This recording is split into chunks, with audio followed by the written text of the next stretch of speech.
Официальная часть мероприятия начинается с минуты молчания в память о тех, кто отстоял свободу народа в 40-х.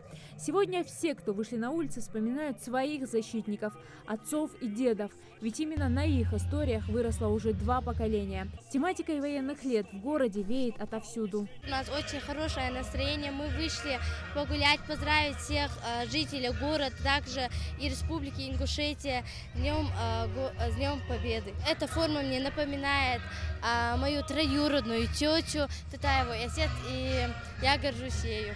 Трагическая судьба медицинской сестры Асият Тутаевой повторилась на войне 1000 раз. Цена за эту победу была слишком высокой. Это миллионы людей, чьи жизни оборвались неоправданно рано.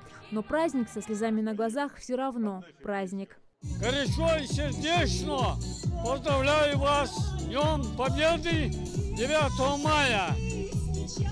Желаю вам доброго здоровья, светлого счастья и благополучия. И чтобы никогда не повторилась война. Живу я в городе, наверное, примерно год, а работаю около 5 лет. И за все это время, чтобы было так многолюдно, даже в позапрошлом году, когда был парад, я столько людей не видела. Может, этому поспособствовала хорошая погода, но у людей очень хорошее настроение, все улыбаются, смеются, фотографируются, дети едят мороженое. Мне кажется, атмосфера очень-очень праздничная. Я очень рада, что застала именно то время, когда живы наши ветераны, когда есть возможность подойти, пообщаться, увидеть их. И это очень значимое для всех нас событие, так как это День Победы. Хочу пожелать всем нам и поздравить также с Днем Победы всех жителей Республики Ингушетия, пожелать добра, мира, благополучия и всего самого наилучшего. О значимости этого праздника можно говорить очень долго и очень много, но это невозможно переоценить. Это действительно великая победа, это один из самых светлых, ярких и добрых дней для всего советского народа, для всех стран, которые входили в этот союз.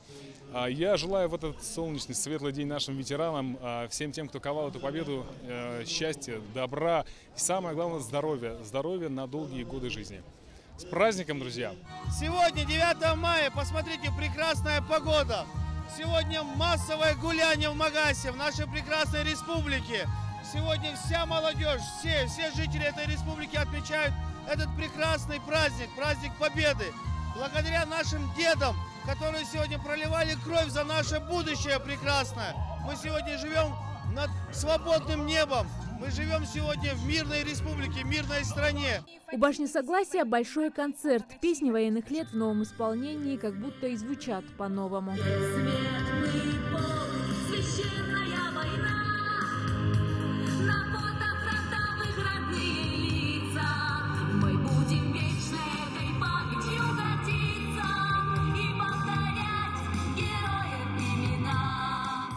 Юнусбек Евкуров поздравил жителей республики и пожелал здоровья ветеранам.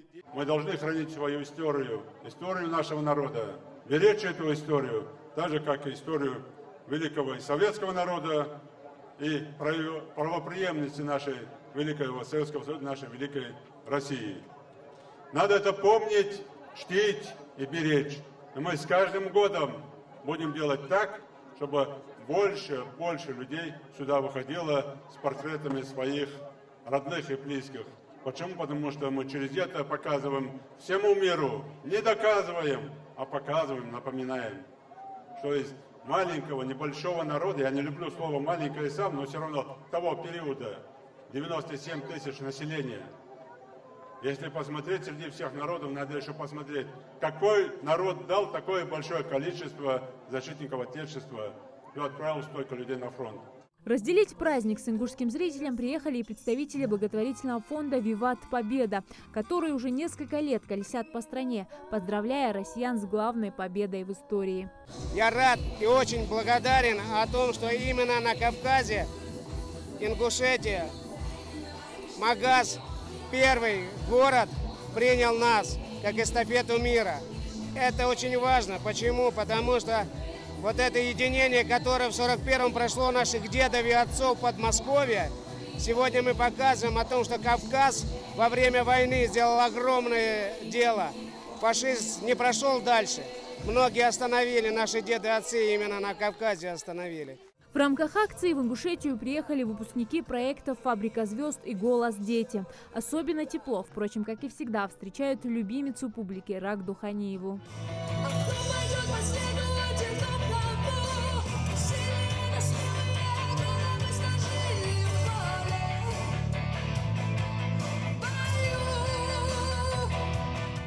Исполнять песни в этот великий день в память о наших героях, посвящая нашим героям, которые спасли наш мир от нацизма, благодаря которому мы сейчас спокойно ходим, дышим, улыбаемся и празднуем этот великий праздник.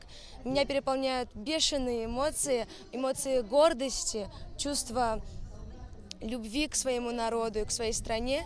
Годы Великой Отечественной стали настоящим экзаменом на мужество как мужчин, так и женщин. Невероятные случаи жизни, казалось бы, обычных солдат восхищают и заставляют трепетнее относиться к ветеранам. Они – часть истории и живая легенда. Наверное, ветераны с радостью забыли бы о самых страшных днях в своей жизни.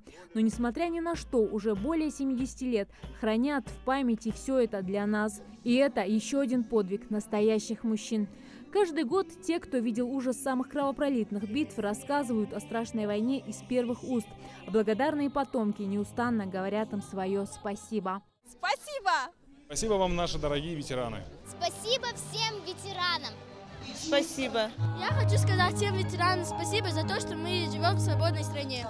Многие жители сегодня не просто прошли в строю бессмертного полка. Они спешат рассказать на всю страну о том, каких славные предки защищали Родину. На этой фотографии наш дядя. Забрали его, будучи парнем с села Кантышево. Он достойно прошел всю войну, вплоть до Кенигсберга. И вот много соратников после войны приезжало к нам, русских со всех национальностей, говорили, что этот человек работал в разведке долгое время, встретился со своей семьей в Казахстане, здесь вырастил большую семью дружную. И до последних дней хочется сказать, что дядя оставался доброжелательным, хорошим и мужественным человеком. Каждый год все дальше и дальше отдаляет нас от того победного мая. Но потомки обещают помнить и рассказать следующим поколениям о том, какими были настоящие герои Великой Победы. А завершатся торжества большим праздничным салютом. Зарема Ивлоева, Зульфия Мислаурова, Мовсар Магушков. Новости 24.